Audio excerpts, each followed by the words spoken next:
അസ്സലാമു അലൈക്കും വറഹ്മത്തുള്ളാഹി. ബിസ്മില്ലാഹിർ റഹ്മാനിർ റഹീം. അൽഹംദുലില്ലാ വസ്സലാത്തു വസ്സലാമു അലാ റസൂലില്ലാ വഅലാ ആലിഹി വസഹ്ബിഹി അജ്മഈൻ വമൻ തബിഅഹും ബി ഇഹ്സാനിൻ ഇലാ യൗമിദ്ദീൻ. ബഹുമാന്യരായ സഹോദരീ സഹോദരന്മാരെ, സുഹൃത്തുക്കളെ, മുജാഹിദ് പ്രസ്ഥാനത്തിൻ്റെ 10ാമത് സംസ്ഥാന സമ്മേളനം അതിവിപുലമായ പ്രോഗ്രാമുകളോടുകൂടി കഴിഞ്ഞ ആഴ്ചയിൽ കരിപ്പൂരിലെ വെളിച്ചം നഗരിൽ വളരെ പ്രൗഢമായ നിലയിൽ തന്നെ നടത്തപ്പെടുകയുണ്ടായി. ഈ സമ്മേളനത്തെ നേരിട്ട് കാണുകയും അതിനടുത്തറിയുവാൻ ശ്രമിക്കുകയും ചെയ്തിരിക്കുന്നവരെല്ലാം ഇസ്ലാഹി പ്രസ്ഥാനത്തിൻ്റെ ചരിത്രത്തിൽ തന്നെ ഏറ്റവും വലിയ സമ്മേളനമായിട്ടും ഏറ്റവും മികച്ച സമ്മേളനമായിട്ടും ഒട്ടേറെ വൈവിധ്യങ്ങളും പ്രത്യേകതകളുമുള്ള സമ്മേളനമായിട്ടുമാണ് വിലയിരുത്തിയിട്ടുള്ളത്. മുജാഹിദ് പ്രസ്ഥാനവും അതിൻ്റെ ആദർശ തനിമയും അതിൻ്റെ പാരമ്പര്യവും യഥാർത്ഥത്തിൽ നിലകൊള്ളുന്നത് KNM മർക്കസ് ദഅവ എന്ന് പറയുന്ന ഈ ഒരു വിഭാഗത്തിൻ്റെ കൂടെ തന്നെയാണ് എന്ന് ആർക്കും ബോധ്യമാകുന്ന വിധത്തിലുള്ള വളരെ വൃത്തിയുള്ള ഒരു സമ്മേളനം തന്നെയായിരുന്നു അവിടെ പൂർത്തീകരിച്ചത്. അതിൻ്റെ സംഘാടനത്തെക്കുറിച്ചും അതിൻ്റെ പ്രോഗ്രാമിനെക്കുറിച്ചും അതിൽ പ്രത്യേകമായി ആളുകളുടെ മുമ്പിൽ അവതരിപ്പിച്ചിരിക്കുന്ന എക്സിബിഷൻ, കിഡ് സ്പോട്ട് തുടങ്ങിയിരിക്കുന്ന ഒട്ടേറെ വ്യത്യസ്തങ്ങളായിരിക്കുന്ന കാര്യങ്ങളെക്കുറിച്ചൊക്കെ വളരെ നല്ല അഭിപ്രായങ്ങളും അതുപോലെ അതിനനുസരിച്ചുള്ള അപ്രീഷിയേഷനും തന്നെയാണ് വന്നുകൊണ്ടിരിക്കുന്നത്. എന്നാൽ ഇത്ര മനോഹരമായ ഒരു മഹത്തായ സമ്മേളനം വളരെ വിശാലമായിരിക്കുന്ന ഒരു നഗരിയിൽ വെച്ച് ഏതാണ്ടൊരു 15 ദിവസത്തോളം നീണ്ടു നിൽക്കുന്ന സമ്മേളനം പൂർത്തീകരിക്കുമ്പോൾ ദോഷൈക ദൃക്കുകളായിരിക്കുന്ന ആളുകൾ ഇതിലെവിടെയെങ്കിലും എന്തെങ്കിലും കൊച്ചു പോരായ്മകളുണ്ടോ, എവിടെയെങ്കിലും വല്ല പാളിച്ചകളും വന്നിട്ടുണ്ടോ, നിസ്സാരമെന്ന് പറയാവുന്ന എന്തെങ്കിലുമൊക്കെ വീണ് കിട്ടാനുണ്ടോ എന്ന് പരതി നടക്കുകയായിരുന്നു എന്ന് നമുക്ക് മനസ്സിലാവും. അങ്ങനെയുള്ള ചില സഹോദരങ്ങൾ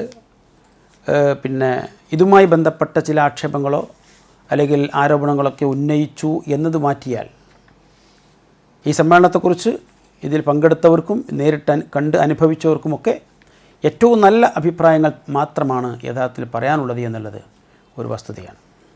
അള്ളാഹുവിൻ്റെ അപാരമായ അനുഗ്രഹം കൊണ്ട് യാതൊരു നിലക്കുള്ള പ്രശ്നങ്ങളോ പ്രതിസന്ധികളോ യാതൊന്നുമില്ലാതെ ആ നിലയ്ക്ക് ഏറ്റവും നന്നായി ഈ കാര്യങ്ങൾ പൂർത്തീകരിക്കാൻ സാധിച്ചതിലുള്ള സന്തോഷത്തിലും സമാധാനത്തിലും തന്നെയാണ് ഇതിൻ്റെ സംഘാടകർ എന്ന നിലക്ക് നമ്മൾ ഓരോരുത്തരും. എന്നാൽ ഇവിടെ ഉന്നയിക്കപ്പെട്ടിരിക്കുന്ന ആക്ഷേപങ്ങളും ആരോപണങ്ങളും അതുകൂടി യഥാർത്ഥത്തിൽ ഒരു ഗുണമായി അല്ലെങ്കിൽ ഹൈറായി മാറി എന്നുള്ളതാണ് വസ്തുത. അതിന് ഏറ്റവും നല്ല ഉദാഹരണമാണ് പ്രിയ സുഹൃത്ത് ജാബിർ അമാനിയുടെ സംസാരത്തിലെ ഒരു വാചകം. അത് വിശദീകരണം നൽകാതെ അങ്ങ് പറഞ്ഞു പോയപ്പോൾ അത് എടുത്തു പിടിച്ചുകൊണ്ട് അതുമായി ബന്ധപ്പെട്ട് ചില ആക്ഷേപങ്ങളും ആരോപണങ്ങളുമൊക്കെ ഉന്നയിച്ചുകൊണ്ട് ആളുകൾ രംഗത്ത് വന്നത്.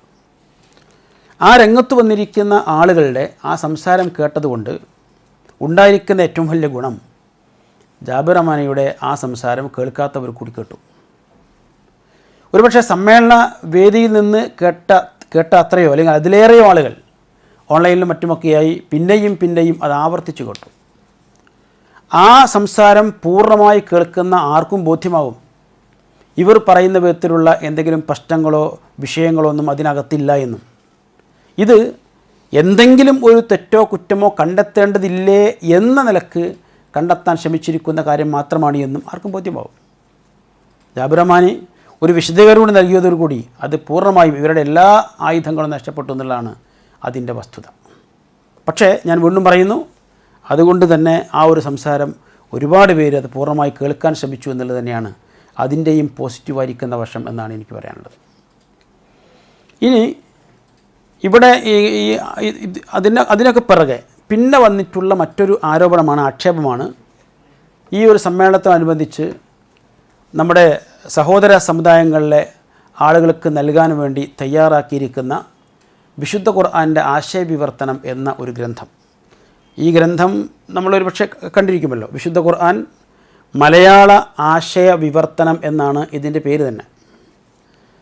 നമുക്കിടയിലെ ഒരു പറ്റം പണ്ഡിതന്മാർ അവർ ആണ് ഈ വിവർത്തനം തയ്യാറാക്കിയിട്ടുള്ളത്. മാനുഷികമായ പോരായ്മകളും അബദ്ധങ്ങളുമൊക്കെ ഏത് ഗ്രന്ഥങ്ങളും സ്വാഭാവികമാണ്. അതിൽ നിന്ന് ഈ ഗ്രന്ഥവും 100% മുക്തമാണ് എന്ന അവകാശവാദങ്ങൾ നമുക്കില്ല. പക്ഷേ ഈ ആശയവിവർത്തനം ഇതിൽ പ്രധാനമായി ശ്രദ്ധിച്ചിട്ടുള്ളത് സാധാരണ നമുക്ക് ലഭിക്കുന്ന മലയാള പരിഭാഷകളിലും അതുപോലെ വ്യാഖ്യാന വിവരണ ഗ്രന്ഥങ്ങളിലുമൊക്കെ തന്നെ വിശുദ്ധ ഖുർആനിലെ പല പദങ്ങളും അറബി തന്നെ ആയിരിക്കും അതിനും കൊടുത്തിട്ടുണ്ടാവുക. പ്രത്യേകിച്ച് സഹോദര സമുദായങ്ങളിൽപ്പെട്ടിരിക്കുന്ന ആളുകൾക്ക് നൽകണം എന്ന ഉദ്ദേശത്തോടു കൂടി തയ്യാറാക്കിയിരിക്കുന്ന ഒരു വിവർത്തനം എന്നത് സ്വാഭാവികമായും അതിൽ പരമാവധി അറബി പദങ്ങളെ മലയാളവൽക്കരിക്കാൻ ശ്രമിച്ചിട്ടുണ്ട്. അതുകൊണ്ട് കൂടുതൽ പദങ്ങളും മലയാളത്തിൽ തന്നെയാണ് അതിലുള്ളത്. അതാണ് ഏറ്റവും വലിയ പ്രത്യേകത.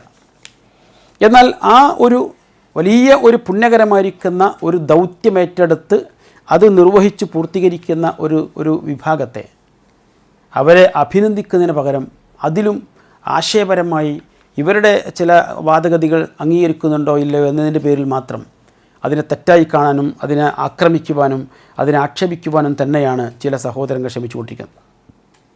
ഞാൻ എല്ലാവരെയും ആളുകൾ തെറ്റിദ്ധരിക്കേണ്ട എന്ന് കരുതി മാത്രമാണ് ഇതിന് നേതൃത്വം കൊടുത്തിരിക്കുന്നത് നമ്മുടെ വിഷ്ഡം വിഭാഗത്തിലെ സഹോദരങ്ങളാണ് എന്ന് പറയേണ്ടി വന്നിരിക്കുകയാണ്. നമുക്കറിയാം, അവരെ സംബന്ധിച്ചിടത്തോളം അവർ ഈ അവരുടെ ഒരു പ്രാസ്ഥാനിക അല്ലെങ്കിൽ ആ ഒരു സംഘടനാപരമായിരിക്കുന്ന ഒരു സാഹചര്യം എന്ന് പറയുന്നത് തന്നെ എന്തടിസ്ഥാനത്തിലാണ് എന്ന് കൃത്യമായി വ്യക്തമായി പറയാനും ബോധ്യപ്പെടുത്തുവാനും അവർക്ക് സാധിച്ചിട്ടുണ്ടെന്ന് സംശയമാണ്. കാരണം 2002 പ്രതിസന്ധികൾക്കിടയിൽ ഉണ്ടായിരിക്കുന്ന ഒരുപാട് പ്രശ്നങ്ങളുണ്ട്. ആ പ്രശ്നങ്ങളുടെ ഭാഗമായിരുന്നു ചില കള്ളക്കേസുകളും അനുബന്ധമായിരിക്കുന്ന കള്ളസാക്ഷ്യങ്ങളുമൊക്കെ. അതിനൊക്കെ അക്കാലത്ത് കൂട്ടുനിൽക്കുകയും അതിൻ്റെ ആളുകളായി തന്നെ നിലകൊള്ളുകയും ചെയ്തിരിക്കുന്ന ആളുകൾ തന്നെയാണ് ഇന്ന് വിഷ്ണു വിഭാഗത്തിന് നേതൃത്വം കൊടുത്തുകൊണ്ടിരിക്കുന്നത്. അവരാരെങ്കിലും കള്ളക്കേസ് കൊടുക്കാൻ പാടില്ല എന്നോ അങ്ങനെ കൊടുത്തത് ശരിയല്ല എന്നോ അതുവഴി കിട്ടുന്ന വിധി സ്വീകരിക്കാൻ പാടില്ല എന്നോ അല്ലെങ്കിൽ അതുകൊണ്ട് പേര് ഞങ്ങളിത് ഇറങ്ങുകയാണ് എന്നോ അങ്ങനത്തെ യാതൊരു സംഗതിയും ഒരിക്കലും പറഞ്ഞിട്ടില്ല. സ്വാഭാവികമായി അവരിൽ നിന്ന് സമാനമായ കാര്യങ്ങൾ തന്നെയാണ് നമുക്ക് കേൾക്കാൻ സാധിക്കുക എന്നാണ് ഞാൻ സൂചിപ്പിച്ചത്. ആ വിഭാഗത്തോട് ചേർന്ന് നിൽക്കുന്ന ഒരു പണ്ഡിതനാണ് സിറാജുൽ ഇസ്ലാം എന്ന് പറയുന്ന ബാലുശ്ശേരിക്കാരനായിരിക്കുന്ന സുഹൃത്ത്. അദ്ദേഹം ഈ സമ്മേളനാനന്തരം കണ്ടെത്തിയിരിക്കുന്ന ഏറ്റവും വലിയ പ്രശ്നമാണ് ഞാൻ സൂചിപ്പിച്ചത്.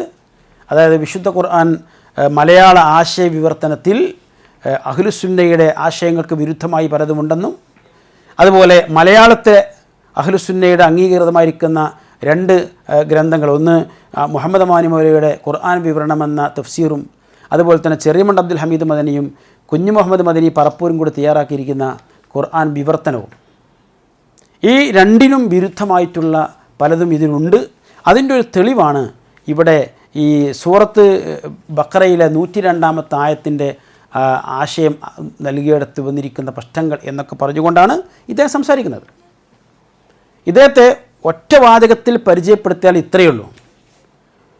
ഈ മുസ്ലിം സമൂഹത്തിൽ നടമാടിയിരുന്ന ഒട്ടേറെ അന്ധവിശ്വാസങ്ങൾക്കും അനാചാരങ്ങൾക്കുമെതിരെ ശക്തമായി പടപൊരുതി അങ്ങനെയുള്ള എല്ലാത്തിനെയും പടിയടച്ച് പിണ്ടം വെച്ചിരിക്കുന്ന ഒരു പ്രസ്ഥാനമാണ് മുജാഹിദ് പ്രസ്ഥാനം.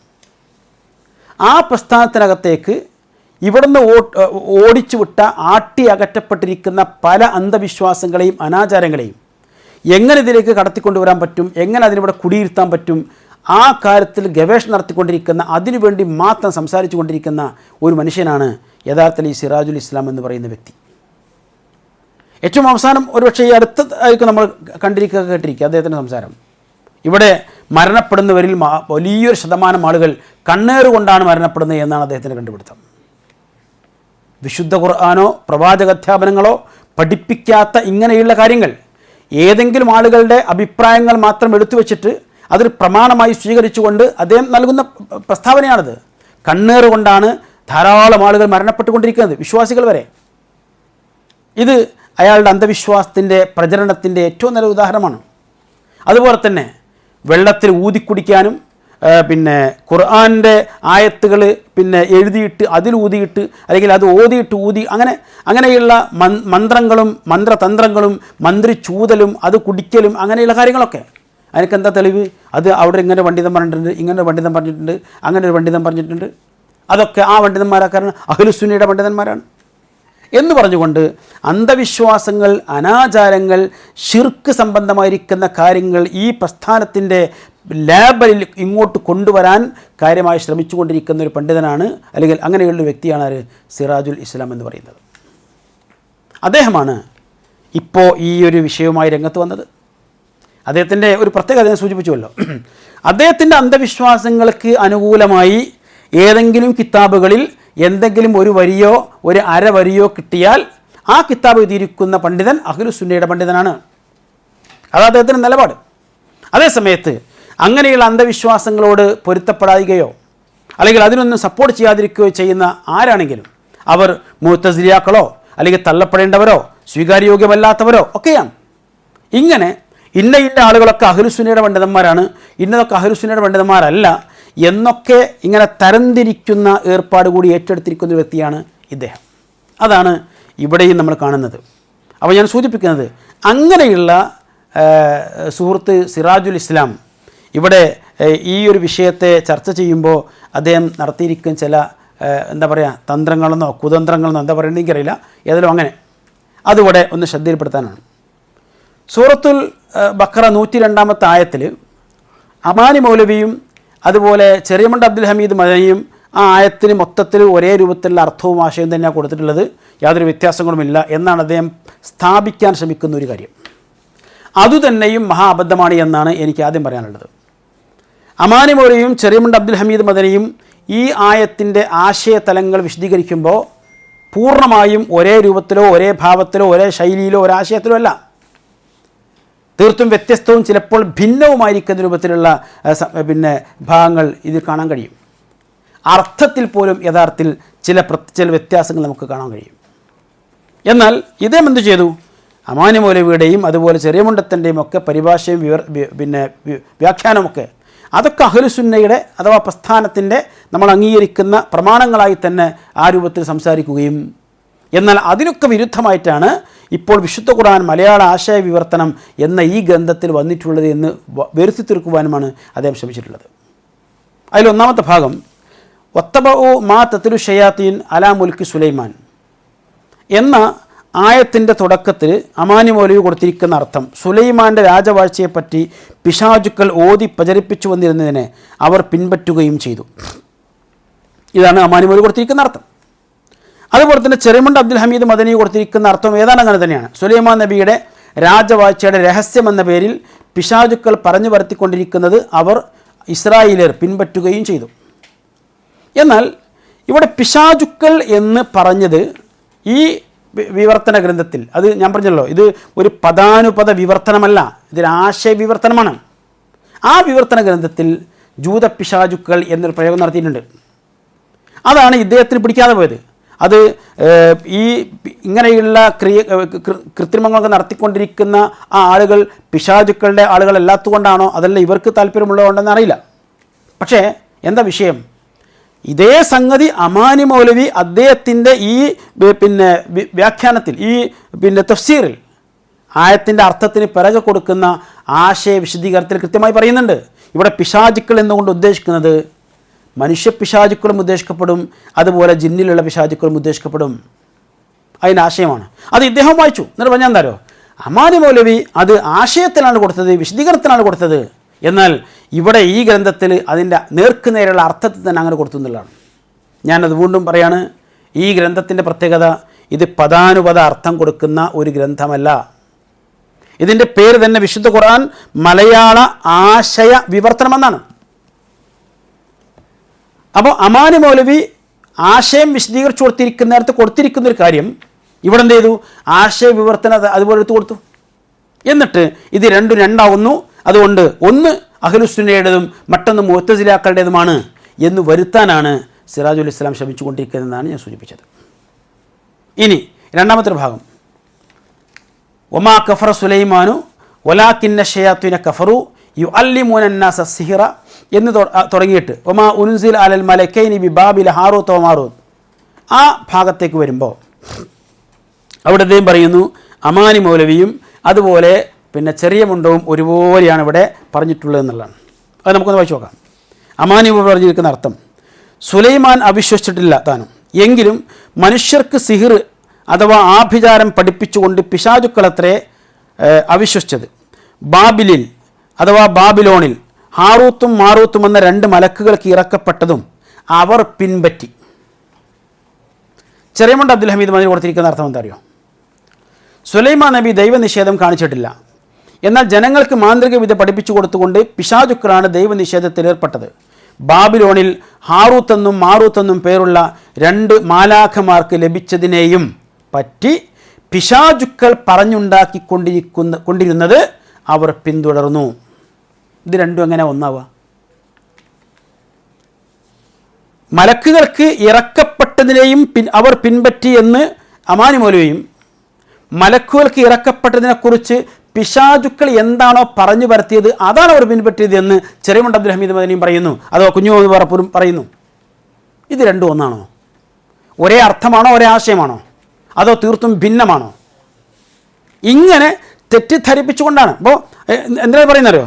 അമാനി മൗലി അഹ്ലുസുന്നയുടെ അഭിപ്രായമാണ് പറഞ്ഞത്, ചെറിയമുണ്ട് അബ്ദുൽ ഹമീദ് മദനിയും അതുപോലെ പറപ്പൂരും അഹ്ലുസുന്നയുടെ അഭിപ്രായമാണ് പറഞ്ഞത്. എന്നാൽ ഈ ഗ്രന്ഥത്തിൽ അഹ്ലുസുന്നയ്ക്ക് വിരുദ്ധമായിരിക്കുന്ന അഭിപ്രായമാണ് പറഞ്ഞിരിക്കുന്നത് എന്ന് വരുത്താനാണ്. യഥാർത്ഥത്തിൽ ഈ വിഷയത്തിൽ തന്നെ അമാനി മൗലവിയും ചെറിയമുണ്ട് അബ്ദുൽ ഹമീദ് മദനിയും അതുപോലെ കൂടെ കുഞ്ഞുമുഹമ്മദ് മദനി പറപ്പൂരും 2 കൂട്ടരും എഴുതിയിരിക്കുന്നത് തീർത്തും ഭിന്നമായിരിക്കുന്ന രൂപത്തിലാണ്. അതിൻ്റെ അർത്ഥത്തിൽ തന്നെ, വെറും ആശയത്തിലേക്ക് വിശദീകരണത്തിലേക്ക് പോയിക്കൊണ്ടല്ല, അർത്ഥത്തിൽ തന്നെ. ഇതിനെ മറച്ചു വച്ചും ഒളിച്ചു വച്ചുമാണ് ഇദ്ദേഹം എന്ത് ചെയ്ത് അതിനെ വേറൊരു രൂപത്തിൽ ഇങ്ങനെ ഒപ്പിച്ചുണ്ടാക്കിയിട്ട് രണ്ടും ഒന്നാണ് എന്ന് പറയാൻ ശ്രമിക്കുന്നത്. ഇനി ഇതിൽ വന്നിട്ടുള്ള മറ്റൊരു വിഷയം, ഇവിടെ ഒമാ ഉൻസിൽ അലൽ മലക്കൈനി ബി ബാബില ഹാറൂത്തോ മാറൂത്ത് എന്ന് പറയുന്ന ഭാഗം, അതിന് ഈ ഗ്രന്ഥത്തിൽ പിന്നെ മലക്കുകളുടെ മേൽ ഇറക്കിയിട്ടില്ല എന്ന അർത്ഥമാണ് കൊടുത്തത്. സിഹ്ർ സംബന്ധമായുള്ള കാര്യങ്ങളൊന്നും ഹാറൂത്ത് മാറൂത്ത് എന്ന് പറയുന്ന 2 മലക്കുകളുടെ മേൽ ഇറക്കിയിട്ടില്ല എന്ന ആശയമാണ് ഇവിടെ കൊടുത്തിട്ടുള്ളത്. എന്നാൽ അമാനി മൗലവിയും അതുപോലെ ചെറിയമുണ്ട് അബ്ദുൽ ഹമീദ് മദനിയും എന്ത് ചെയ്തു? അവരുടെ മേൽ ഇറക്കപ്പെട്ടത് അല്ലെങ്കിൽ ഇറക്കിയത് എന്ന അർത്ഥത്തിൽ കൊടുത്തു. അപ്പോൾ രണ്ടും വിരുദ്ധമാണ്. പക്ഷേ അവിടെ അമാനി മൗലവി തന്നെ പറയുന്നൊരു ഭാഗം എന്താ? ഇങ്ങനെ വമാ ഉൻസില എന്നതിന് ഇറക്കിയിട്ടില്ല അല്ലെങ്കിൽ ഇറക്കപ്പെട്ടിട്ടില്ല എന്ന് അർത്ഥം പറഞ്ഞ അല്ലെങ്കിൽ അങ്ങനെ മനസ്സിലാക്കുന്ന തഫ്സീറുകളുണ്ട്, മുഫസ്സിറുകളുണ്ട് എന്നാണ്. അത് അദ്ദേഹം തന്നെ പറയുന്നു. ചെറിയമുണ്ട് അബ്ദുൽ ഹമീദ് മദനി ആ ഭാഗം ഒന്നുകൂടി വിശദമായി നൽകി. എവിടെ കൊടുത്ത്? ചെറിയമുണ്ട് അബ്ദുൽ ഹമീദ് മദനിയുടെ ഖുർആനെ കണ്ടെത്തുക എന്ന ഗ്രന്ഥത്തിൽ വളരെ കൃത്യമായി അദ്ദേഹം ഈ വിഷയം പറഞ്ഞു വെച്ചിട്ടുണ്ട്. ആ ഭാഗം ഒന്ന് വായിച്ചു നോക്കാം. അതൊക്കെ ഇദ്ദേഹം മറച്ചു വെക്കുന്നതോ മൂടി വെക്കുന്നതാണ്.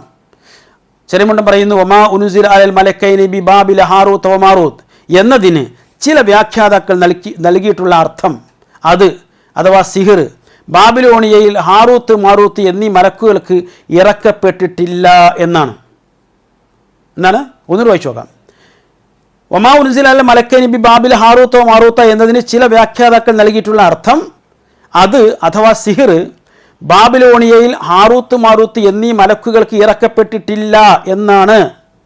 ബാക്കി ഈ വ്യാഖ്യാന പ്രകാരം സിഹിറിനെ സംബന്ധിച്ച് പ്രചരിപ്പിക്കപ്പെട്ട 2 ആശയങ്ങളെയും ഈ ഖുർആൻ സൂക്തം നിഷേധിക്കുന്നു. അതായത് സുലൈമാൻ നബിയുടെ ആധിപത്യത്തിൻ്റെ രഹസ്യം സിഹിറല്ലെന്നും 2 മലക്കുകൾക്ക് അള്ളാഹു അത് പഠിപ്പിച്ചു കൊടുത്തു എന്ന കഥ ശരിയല്ലെന്നും ഈ സൂക്തത്തിൽ നിന്ന് വ്യക്തമാകുന്നു. അപ്പോൾ വമാ ഉൻസില എന്നതിന് അങ്ങനെ ഇറക്കപ്പെട്ടിട്ടില്ല എന്ന അർത്ഥം ഇവിടെ പുതുതായി കൊടുത്തല്ല. അങ്ങനെ അർത്ഥം അതിന് കൊടുത്തിട്ടുണ്ട്, മുൻകാല പണ്ഡിതന്മാരെ കൊടുത്തിട്ടുണ്ട് എന്ന് പറയുന്നത് ഇവിടെ അഹ്ലുസുന്നയുടെ പിന്നെ പണ്ഡിതനെ എന്ന രൂപത്തിൽ തന്നെ ഇദ്ദേഹം പരിചയപ്പെടുത്തിയിരിക്കുന്ന ചെറിയമുണ്ട് അബ്ദുൽ ഹമീദ് മദനിയാണ്. പക്ഷേ അത് മറച്ചു വെച്ചിട്ടാണ് ഇദ്ദേഹം ചെയ്തത്, ഇതിനെ വീണ്ടും വ്യാഖ്യാനിക്കാനും അതുപോലെ ഇത് മുഅ്തസിലാക്കളുടെ വാദമാണ് എന്ന് വരുത്തി തീർക്കുവാനും ശ്രമിച്ചു എന്നുള്ളതാണ്. ഇനി അതുപോലെ തന്നെ ഇതിൻ്റെ മറ്റൊരു ഭാഗം എന്താണ് ഇവിടെ ഈ വമാ ഉൻസില എന്നിടത്ത് പിന്നെ ഈ ഇങ്ങനെ ഇറക്കിയിട്ടില്ല എന്ന് എന്തുകൊണ്ടാണ് പറയുന്നത്? ഈ ആയത്തിൻ്റെ തുടക്കത്തിൽ വത്തബഉ മാ തത്ലു ശയാത്തീൻ എന്ന് തുടങ്ങുന്നിടത്തുള്ള മാ അത് മൗസൂലിയുടെ മായിട്ടാണ് പൊതുവിൽ എല്ലാവരും അംഗീകരിക്കുന്നത്. അതുകൊണ്ട് പിന്നെ പിശാചുക്കൾ പറഞ്ഞു പരത്തിക്കൊണ്ടിരിക്കുന്നത് എന്ന അർത്ഥത്തിൽ ഉപയോഗിക്കും, അല്ലെങ്കിൽ അല്ലതി എന്ന അർത്ഥത്തിലൊക്കെ ഉപയോഗിക്കും. അതിലേക്ക് ചേർത്തുകൊണ്ടാണ് വമാ ഉൻസിൽ അലൽ മലക്കൈനി എന്നൊരു പണ്ഡിതൻ ഒരാൾ വായിക്കുന്നതെങ്കിൽ സ്വാഭാവികമായും ഈ മലക്കുകളുടെ മേൽ ഇറക്കപ്പെട്ടത് എന്ന അർത്ഥം അവിടെ പറയും, അങ്ങനെ പറയും. എന്നാൽ മറിച്ച് ഈ ആയത്ത് വന്നിരിക്കുന്ന രണ്ടാമത്തെ മായ എവിടെയാണ്? ഒമാ കഫറ സുലൈമാൻ, സുലൈമാൻ നബി കാഫിറായിട്ടില്ല, സുലൈമാൻ നബി കാഫിറായിട്ടില്ല. അതിലേക്ക് ചേർത്തുകൊണ്ടാണ് തൊട്ട് പറയുകയുള്ള മാ ഉപയോഗിക്കുന്നെങ്കിലോ വമാ ഉൻസിൽ അലൽ മലക്കൈൻ, 2 മലക്കുകളുടെ മേൽ ഇറക്കപ്പെട്ടിട്ടുമില്ല.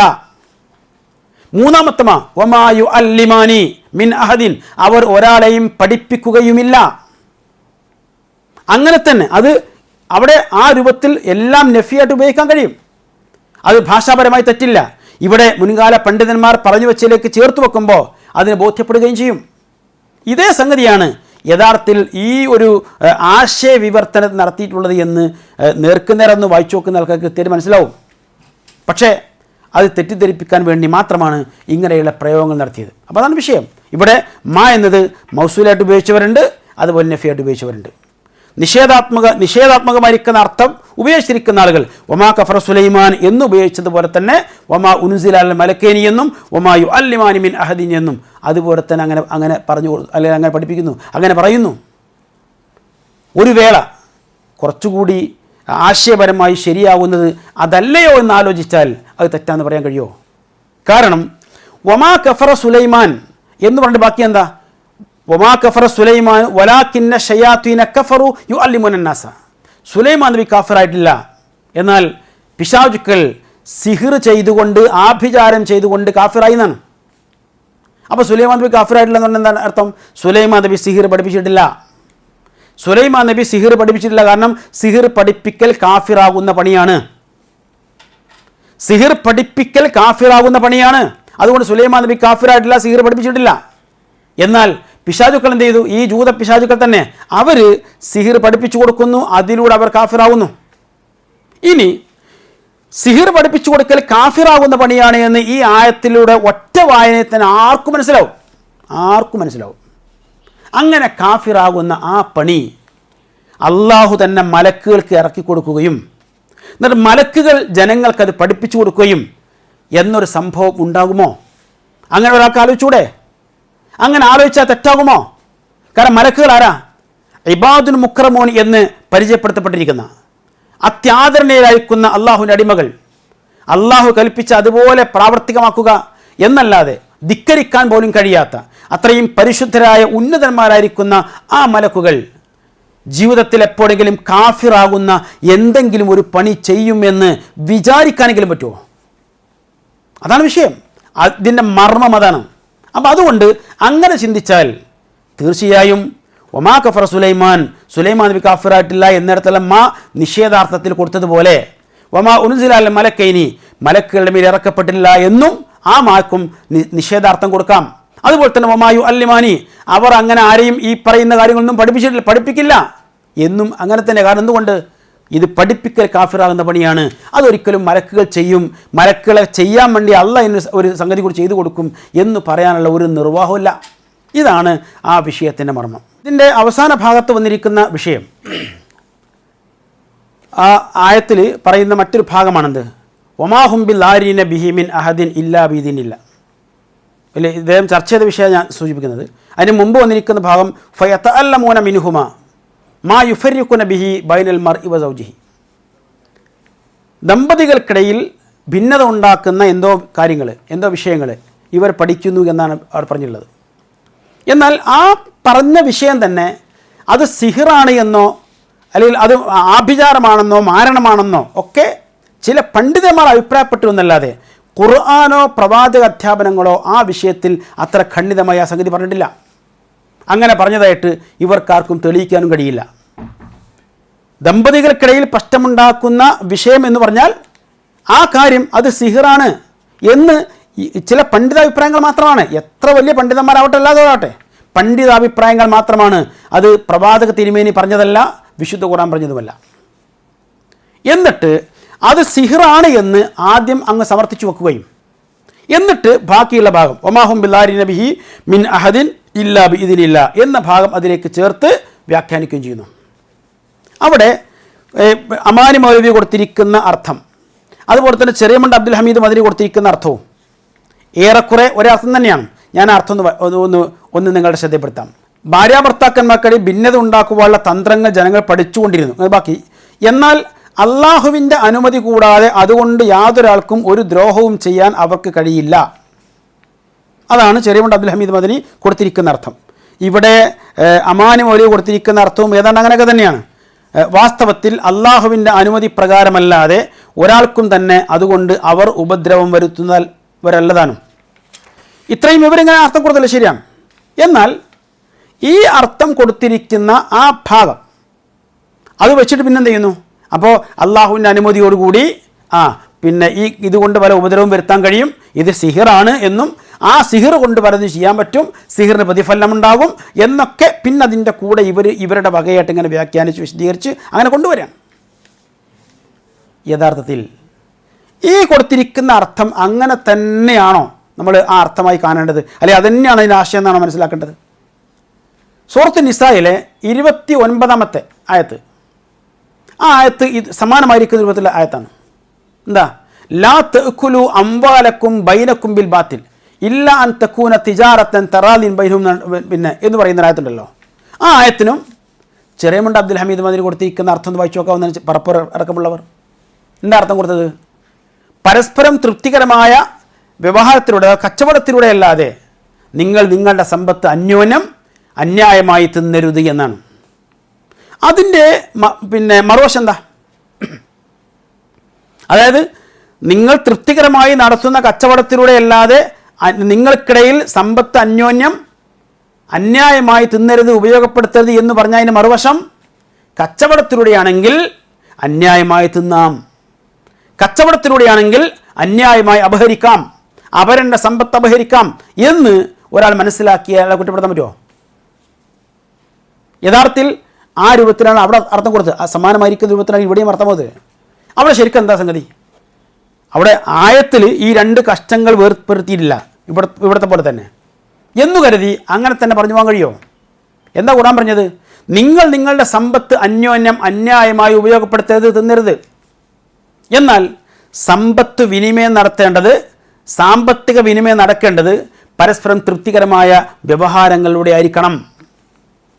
അങ്ങനെ പറഞ്ഞൊരു സംഗതിയെ ഇത് ഒരുമിച്ചിങ്ങനെ വന്നപ്പോൾ, അങ്ങനെ ഒരുമിച്ച് തന്നെ ചേർത്ത് വായിച്ചപ്പോൾ സ്വാഭാവികമായി ഇങ്ങനെ സംശയം ഒരാളിനുണ്ടായാൽ അയാൾ കുറ്റപ്പെടുത്താൻ കഴിയില്ല. അതേപോലെയാണ് ഇവിടെ വന്നുള്ളത്. യഥാർത്ഥത്തിൽ വമാഹും ബില്ലാരി നബിഹി മിൻ അഹദിൻ, ഈ പറയുന്ന സംഗതി കൊണ്ട് ഒരാളെയും ഉപദ്രവിക്കാൻ കഴിയില്ല, ഇല്ല ബീദിനില്ല. അള്ളാഹുവിൻ്റെ നിശ്ചയപ്രകാരം ഒരാളുടെ ജീവിതത്തിൽ എന്ത് സംഭവിക്കുന്നു അത് സംഭവിക്കും എന്നല്ലാതെ. അള്ളാഹുവിൻ്റെ ഒരു തൗഫീക്ക്, അവൻ്റെ ഒരു മശിയത്തുണ്ടല്ലോ, അതിൻ്റെ അടിസ്ഥാനത്തിൽ അയാളുടെ ജീവിതത്തിൽ എന്ത് സംഭവിക്കും അത് സംഭവിക്കും.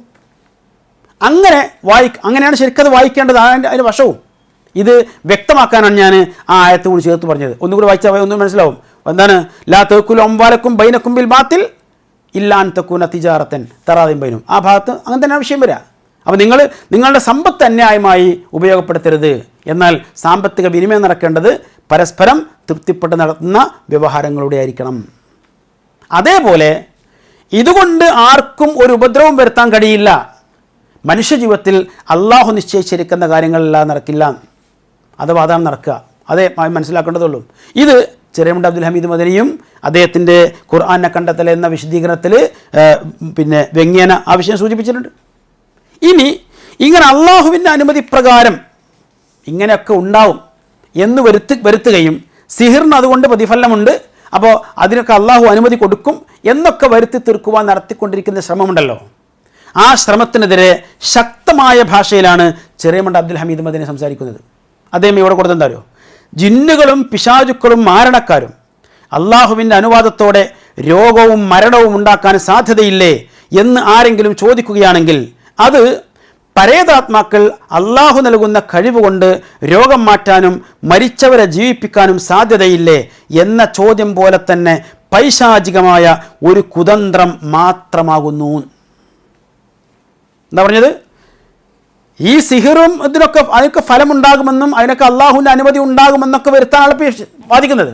അങ്ങനെ വാദിക്കുന്ന ആളുകൾ, അഥവാ ജിന്നുകളും പിശാചുക്കളുമൊക്കെ മാരണക്കാരുമൊക്കെ അള്ളാഹുവിൻ്റെ അനുവാദത്തോടെ രോഗവും മരണവും ഉണ്ടാക്കാൻ സാധ്യതയില്ലേ എന്ന ചോദ്യം, ആ ചോദ്യം എന്താണ്?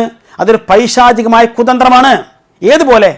മരിച്ചുപോയ മഹാത്മാക്കൾ അള്ളാഹു നൽകുന്ന കഴിവ് കൊണ്ട് മരിച്ചവരെ ജീവിപ്പിക്കുവാനും അതുപോലെ നമുക്ക് വല്ലതും ചെയ്തു തരാനും കഴിവില്ലേ, കഴിയുകയില്ലേ എന്ന് ചോദിക്കുന്നത് പോലെയുള്ള കുതന്ത്രമാണ് എന്ന്, പൈശാചികമായ കുതന്ത്രമാണ് എന്നാണ് ശരീഅത്ത് അബ്ദുൽ ഹമീദ് മദനി ഈ വിഷയത്തിൽ പറഞ്ഞു വച്ചിരിക്കുന്ന മറ്റൊരു ഭാഗം. ഇതാണ് ഇതിൻ്റെ ആകത്തുക. ഇനി ഞാൻ അവസാനിപ്പിക്കുകയാണ്. നമുക്കറിയാം അമാനി മൗലവി ഈ ആയത്ത് 102-ാമത്തെ ആയത്തിന് ഏതാണ്ട് അദ്ദേഹത്തിൻ്റെ തഫ്സീറിൽ 102, 103 ഈ 2 ആയത്തുകളോട് ചേർത്തിട്ട് തഫ്സീറിൽ 6.5 പേജോളം ദൈർഘ്യമുള്ള വ്യാഖ്യാനം എഴുതിയിട്ടുണ്ട്. 6.5 പേജോളം. അതിൽ കുറേ കാര്യങ്ങൾ, പല പണ്ഡിതന്മാരുടെ അഭിപ്രായങ്ങൾ, അങ്ങനെ പല വീക്ഷണങ്ങൾ, അങ്ങനെ പല രൂപത്തിലുള്ള കാര്യങ്ങൾ പറഞ്ഞു വെച്ചിട്ടുണ്ട്. പക്ഷേ ഇത് അവസാനിപ്പിക്കുമ്പോൾ ഇതൊരു അവസാന വാക്കാണ് എന്ന രൂപത്തിലാണ് നമ്മളെ ആൾക്കാർ സംസാരിച്ചുകൊണ്ടിരിക്കുന്നത്. ഇത്ര അവസാന വാക്കാന്നല്ല. എന്നാൽ ഇത് അവസാനിപ്പിക്കുമ്പോൾ അതിൻ്റെ അവസാനത്തെ പാരഗ്രാഫ് തന്നെ അദ്ദേഹം എടുത്തു കൊടുത്തിരിക്കുന്നത് സയ്യിദ് കുത്തുബിൽ നിന്നാണ്. സയ്യിദ് കുത്തുബ് ഇവർ പറയുന്ന സലഫിയത്ത് അംഗീകരിക്കുന്ന ആളാണോ അതല്ല ഇഖ്വാനിയാണോ എന്നൊക്കെയുള്ള കാര്യം തൽക്കാലം അവിടെ ചർച്ച ചെയ്യുന്നില്ല, അത് വേറെ വിഷയമാണ്. എന്നാലും ആ സയ്യിദ് കുത്തുബിനെ ഉദ്ധരിച്ചുകൊണ്ടാണ് ഇതിൻ്റെ അവസാനത്തെ പാരഗ്രാഫ്. അതിൽ നിന്നൊരു ഭാഗം ഞാൻ വായിക്കാം. അതിൽ പറയുന്നത്, ഈ ആയത്തിൽ വ്യക്തവും ദൃഢവുമായി പ്രസ്താവിക്കപ്പെട്ട സാരങ്ങൾ ഒരു നീണ്ട കാലത്തിനു ശേഷം അവ്യക്തങ്ങളായ മറ്റൊന്നിനെയും ആശ്രയിക്കാതെ നമുക്ക് മനസ്സിലായേക്കും. എന്താ പറഞ്ഞത്? ഇപ്പറയുന്ന ആയത്തിൽ അടങ്ങിയിട്ടുള്ള വ്യക്തമായ സുദൃഢമായ പ്രസ്താവിക്കപ്പെട്ട സാരങ്ങൾ, ആശയങ്ങൾ കുറച്ച് കാലം സമയമെടുത്തിട്ടെങ്കിലും ഒരു നീണ്ട കാലത്തിനു ശേഷമെങ്കിലും അവ്യക്തങ്ങളായ യാതൊന്നിനെയും ആശ്രയിക്കാതെ നമുക്കത് മനസ്സിലാക്കാൻ അവസരം കിട്ടിയേക്കും, മനസ്സിലായേക്കും എന്ന് പറഞ്ഞാൽ ഈ ആയത്തിനെക്കുറിച്ച് ഞാനീ പറഞ്ഞു വച്ചിരിക്കുന്ന കാര്യങ്ങളെ നിങ്ങൾ അവസാന വാക്കായി എടുക്കരുത് എന്നും അതിനെയൊക്കെ അന്ധമായി അനുകരിക്കരുത് എന്നും, മറിച്ച് ഇതിനെക്കുറിച്ച് ഇനിയും നിങ്ങൾ പഠിക്കണം, മനസ്സിലാക്കണം, ആലോചിക്കണം, ചിന്തിക്കണം, എന്നിട്ട് അതിൻ്റെ ശരിയായ വസ്തുതകളിലേക്ക് എത്തണമെന്നാണ് യഥാർത്ഥത്തിൽ അമാനി മൗലവി ഇതിൻ്റെ വ്യാഖ്യാനത്തിൻ്റെ അവസാനിപ്പിക്കുമ്പോൾ പറഞ്ഞു വച്ചിരിക്കുന്ന പാരഗ്രാഫിലൂടെ നമ്മൾ സംസാരിച്ചത്. ഇതൊക്കെയാണ് വസ്തുത എന്നിരിക്കെ അതൊക്കെ മറച്ചു പിടിച്ച് ഇയാളുടെ അന്ധവിശ്വാസങ്ങൾക്ക്, ഇയാൾ പ്രചരിപ്പിക്കുന്ന അന്ധവിശ്വാസങ്ങൾക്ക് താങ്ങായി, തുണയായി, തണലായി ഏതെങ്കിലും ഒരു വരിയെങ്കിലും ഏതെങ്കിലും കിതാബിൽ നിന്ന് കിട്ടുമെങ്കിൽ ആ കിതാബിൻ്റെ ആളൊക്കെ അഹ്ലുസുന്നയുടെ ആൾക്കാരും ബാക്കിയുള്ളവരൊക്കെ മുഅ്തസിലിയാക്കളുമാണ് എന്ന് വരുത്തി തീർക്കുവാനുള്ള അദ്ദേഹത്തിൻ്റെ കുതന്ത്രം മാത്രമാണ് യഥാർത്ഥത്തിൽ ഇവിടെ പ്രകടമാകുന്നത് എന്ന് പറയാതിരിക്കാൻ നിർവാഹമല്ല. അതാണ് ഇതിൻ്റെ അടിസ്ഥാനപരമായ വസ്തുത. പിന്നെ സിഹിറിന് പ്രതിഫലമുണ്ട് എന്നും അതിന് അതുകൊണ്ട് പലതും ചെയ്യാൻ കഴിയുമെന്നൊക്കെ ഇദ്ദേഹം ഇതിൻ്റെ കൂടെ ഇങ്ങനെ ഇടക്കിടക്ക് ഇങ്ങനെ പറഞ്ഞുകൊണ്ടിരിക്കുന്നുണ്ട്. പക്ഷേ വിശുദ്ധ ഖുർആനോ പ്രവാചക അധ്യാപനങ്ങളോ മാരണം, ആഭിചാരം, കൂടോത്രം എന്നീ അർത്ഥത്തിലുള്ള സിഹിറിന് പ്രതിഫലമുണ്ട്, അതുകൊണ്ട് എന്തെങ്കിലും ഒരാളെ ഉപദ്രവിക്കാൻ കഴിയും, അങ്ങനെ പ്രശ്നങ്ങൾ ഉണ്ടാക്കാൻ കഴിയും എന്ന് സമർത്ഥിക്കുന്ന ഒരു പ്രമാണം പോലും യഥാർത്ഥത്തിൽ ഉദ്ധരിക്കുവാൻ ഈ പറയുന്ന സിഹിർവാദികളിൽ ഒരാൾക്കും ഇന്നുവരെയും സാധിച്ചിട്ടില്ല. തീർത്തും പറയാൻ കഴിയും, ആ സിഹിറിലൂടെ എന്തെങ്കിലും ഗുണമോ ദോഷമോ ആരെങ്കിലും പ്രതീക്ഷിക്കുന്നുണ്ടെങ്കിൽ അത് അദൃശ്യമായ മാർഗത്തിലൂടെ തന്നെയാണ്. അദൃശ്യമായ മാർഗത്തിലൂടെ അള്ളാഹു അല്ലാത്തവരിൽ നിന്ന് ഗുണവും ദോഷവും പ്രതീക്ഷിക്കുന്നത്, അഥവാ അങ്ങനെ ആർക്കെങ്കിലും നമ്മളെ സഹായിക്കാനോ മറ്റോ സാധിക്കും എന്ന് വിശ്വസിക്കുന്നത് ഷിർക്കാണ് എന്ന കാര്യത്തിൽ മുജാഹിദ് പ്രസ്ഥാനത്തിൽ ഇതുവരെ ആർക്കും അഭിപ്രായ വ്യത്യാസമില്ല. ഏത് വിഭാഗത്തിലാണെങ്കിലും ഇതുവരെ ഉണ്ടായിരുന്നില്ല. ഇനി ഇപ്പോൾ ഇവർ പുതിയ വല്ല അഭിപ്രായ വ്യത്യാസങ്ങളും ഉണ്ടാക്കിയിട്ടുണ്ടെന്ന് അറിയില്ല. അതുകൊണ്ടാണ് അദൃശ്യമായ മാർഗത്തിലൂടെ ഗുണമോ ദോഷമോ പ്രതീക്ഷിക്കുന്ന ഒരു സംഗതിയാണെന്ത്? സിഹിർ. അതുകൊണ്ടാണ് സിഹിർ ചെയ്യൽ ശിർക്കാകുന്നത്. സിഹിർ ചെയ്യൽ ശിർക്കാന്ന് പറഞ്ഞാൽ അതുകൊണ്ടാണ്. അതുപോലെ തന്നെ അങ്ങനെ ചെയ്താൽ അങ്ങനെ പ്രതിഫലമുണ്ടാകും എന്ന് വിശ്വസിക്കുമ്പോൾ അത് പ്രതീക്ഷിക്കുന്ന അദൃശ്യമായ മാർഗത്തിലൂടെയാണ്. അതുകൊണ്ട് ആ വിശ്വാസം ശിർക്കാണ് എന്ന് കൃത്യമായി പറയുന്നു. അത് പറയുമ്പോൾ അവർ മുശ്രിക്കാണോ, ഇവർ മുശ്രിക്കാണോ, മുൻഗാമികൾ അവർ അങ്ങനെ തുടങ്ങിയിട്ട് ഒരുപാട് ചോദ്യങ്ങൾ. ഞങ്ങൾക്ക് ഒറ്റ കാര്യം നിങ്ങളോട് പറയാനുള്ളൂ, നിങ്ങൾ മുശ്രിക്കാവാതെ നോക്കിയാൽ മതി. നിങ്ങൾ ഇതിലൂടെയൊക്കെ മുശ്രിക്കാവുന്നുണ്ടോ, ശിർക്കായി മാറുന്നുണ്ടോ എന്ന് നോക്കിയാൽ മതി. മരണപ്പെട്ടു പോയിരിക്കുന്ന ആളുകളിലേക്ക് ചൂണ്ടിയിട്ട് അവർ മുശ്രിക്കാണോ, അവർ നരകത്തിലാണെന്ന് ചോദിക്കാൻ അതിന് ഉത്തരം പറയേണ്ടത് ആരല്ല?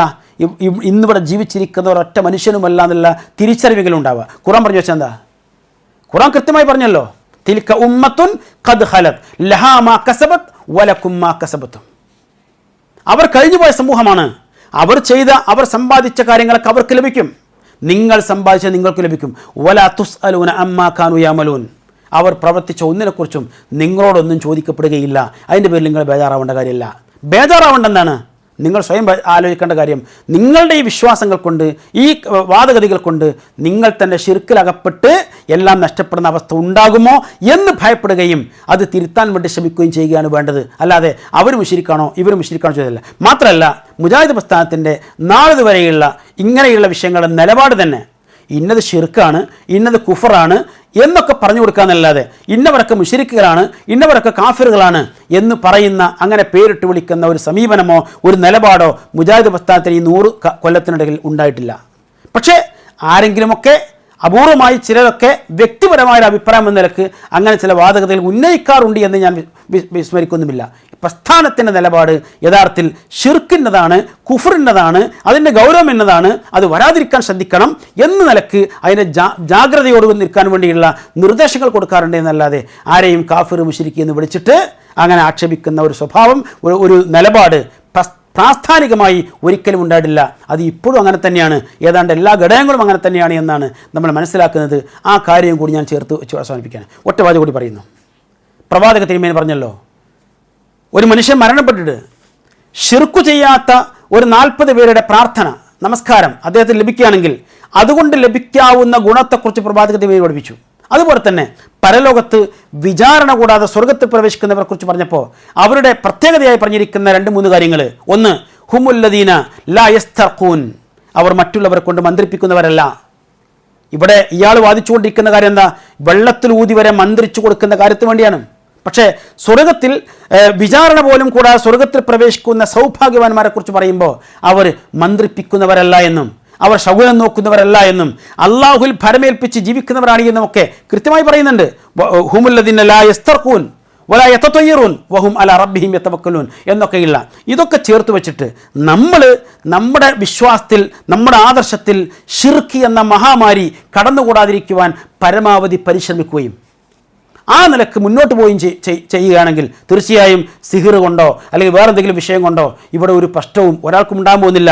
നിങ്ങൾ പറയുന്ന സിഹിറാണെങ്കിലും കണ്ണേറാണെങ്കിലും അനുബന്ധമായിരിക്കുന്ന ഏത് അന്ധവിശ്വാസങ്ങളാണെങ്കിലും അതൊക്കെ വൃഥാ വ്യായാമങ്ങൾ മാത്രമായിരിക്കും, ഒരു ഫലവുമില്ലാത്ത ഷിർക്ക് പോലെ തന്നെ. ഷിർക്കിന് ഒരു പ്രതിഫലവുമില്ലാത്ത പോലെ സിഹിറിന് പ്രതിഫലമില്ല, നിങ്ങൾ പറയുന്ന കണ്ണേറിനും ഒരു പ്രതിഫലം ഉണ്ടാകാൻ പോകുന്നില്ല. അതാണ് വസ്തുത. ആ നിലക്ക് കാര്യങ്ങൾ മനസ്സിലാക്കുവാൻ ശ്രമിക്കുക. അതിലേക്ക് ചേർത്ത് വെക്കേണ്ട ഒരു കാര്യം, പലപ്പോഴും ഇതൊക്കെ പറയുമ്പോൾ അഹ്ലുസുന്ന അങ്ങനെ പറഞ്ഞു, അഹ്ലുസുന്ന ഇങ്ങനെ പറഞ്ഞു, അഹ്ലുസുന്നയുടെ അഭിപ്രായം, അതൊക്കെ ആ പറയുന്നതൊക്കെ ഇവരുടെ വാദഗതികൾ മാത്രമാണ്. അഹ്ലുസുന്ന വൽ ജമാഅ എന്ന് പറഞ്ഞാൽ അതിൻ്റെ വിവേചനം എന്താ? അഹ്ലുസുന്നയെക്കുറിച്ച് നടത്തപ്പെട്ടിരിക്കുന്ന വിവേചനം എന്താ? അഹ്ലുസുന്ന എന്ന് പറഞ്ഞാൽ അസുന്നത്തു മാ സന്നഹു റസൂലുള്ളാഹി സ്വല്ലല്ലാഹു അലൈഹി വസല്ലം, റസൂലുള്ളാഹിയുടെ സുന്നത്തിനെ കുറിച്ചാണ് ആ സുന്ന എന്ന് പറയുന്നത്. പിന്നെ വൽ ജമാഅ എന്ന് പറഞ്ഞാൽ മത്തഫഖ അലൈഹി അസ്ഹാബു റസൂലില്ലാ, അള്ളാഹുവിൻ്റെ റസൂലിൻ്റെ സ്വഹാബികൾ, അനുചരന്മാർ, അവർ എല്ലാവരും ഏകോപിച്ചെടുത്തിരിക്കുന്ന അഭിപ്രായങ്ങൾ, തീരുമാനങ്ങളുണ്ടെങ്കിൽ അതാണ് ജമാഅത്ത് കൊണ്ട് ഉദ്ദേശിക്കുന്നത്. അതിനെ സ്വീകരിക്കണം എന്ന് പറയാം. എന്ന് പറഞ്ഞാൽ പ്രവാചക ചര്യയെയും പ്രവാചക സ്വഹാബത്തിൻ്റെ ഇജ്മാഇനെയും സ്വീകരിക്കണം എന്ന് പറയുന്നിടത്ത് നിന്ന് അതിൽപ്പെട്ട ആര് എന്തു പറഞ്ഞാലും അതൊക്കെ സ്വീകരിക്കണമെന്നും അല്ലെങ്കിൽ അവരിലെ ഭൂരിപക്ഷത്തെ നോക്കി സ്വീകരിക്കണമെന്നും ഒക്കെയുള്ള നിലപാടുകൾക്ക് ഒരു പ്രാമാണികതയുമില്ല. അതൊക്കെ അവനവൻ്റെ അന്ധവിശ്വാസ ജടിലമായിരിക്കുന്ന വിശ്വാസങ്ങളെ ഇവിടെ പ്രാവർത്തികമാക്കുവാനും പ്രചരിപ്പിക്കുവാനും വേണ്ടി കണ്ടെത്തുന്ന വാദഗതികൾ മാത്രമാണ് എന്ന് തിരിച്ചറിയുവാൻ നമുക്ക് സാധിക്കണം. യഥാർത്ഥത്തിൽ അങ്ങനെ ഒരു പ്രമാണവുമില്ല. അഹ്ലുസുന്ന എന്നൊരു പ്രമാണമില്ല. പ്രമാണം അടിസ്ഥാനപരമായി വിശുദ്ധ ഖുർആനും പ്രവാചക അധ്യാപനങ്ങളുമാണ്. പിന്നെ ഈ പറയുന്ന പോലെ തന്നെ സ്ഥിരപ്പെട്ട ഇജ്മാവും വ്യക്തമായ ഖിയാസുമാണ്. അതല്ലാതെ ആ പണ്ഡിതൻ ഈ അഭിപ്രായം പറഞ്ഞു അല്ലെങ്കിൽ ഏതാനും പണ്ഡിതന്മാർ ഇങ്ങനെ അഭിപ്രായം പറഞ്ഞു എന്നതിൻ്റെ പേരിൽ അത് സ്വീകരിക്കേണ്ട ബാധ്യത മുസ്ലിം സമൂഹത്തിനില്ല.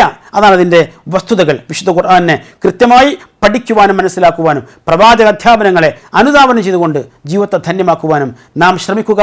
പടച്ച റബ്ബ് നമ്മെ എല്ലാവരെയും അനുഗ്രഹിക്കുമാറാവട്ടെ. വആഖിറു ദഅവാന അനിൽ ഹംദുലില്ലാഹി റബ്ബിൽ ആലമീൻ. വസ്സലാമു അലൈക്കും വറഹ്മത്തുള്ളാഹി.